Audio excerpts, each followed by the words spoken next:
आजा सामे, बलम सामे, परम सामे, सनम सामे।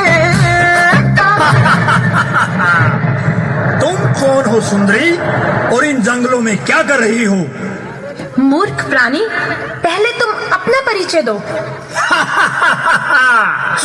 मैं तीनों लोकों में सबसे ताकतवर, असुरों का असुर, भस्मासुर नाम है मेरा।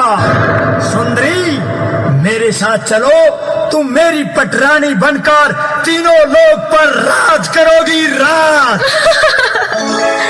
मुझे अपने दिल की रानी बनाना तुम्हारे बस की बात नहीं।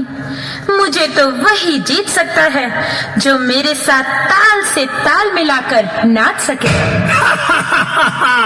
अच्छा, तीनों लोक में मुझ जैसा ताकतवर और मुझ जैसा डांसर कोई नहीं। सुंदरी, तुम्हें जीतने के लिए मैं कुछ भी कर सकता हूँ, किंतु पहले ये बताओ सुंदरी कि तुम हो कौन? Who are you?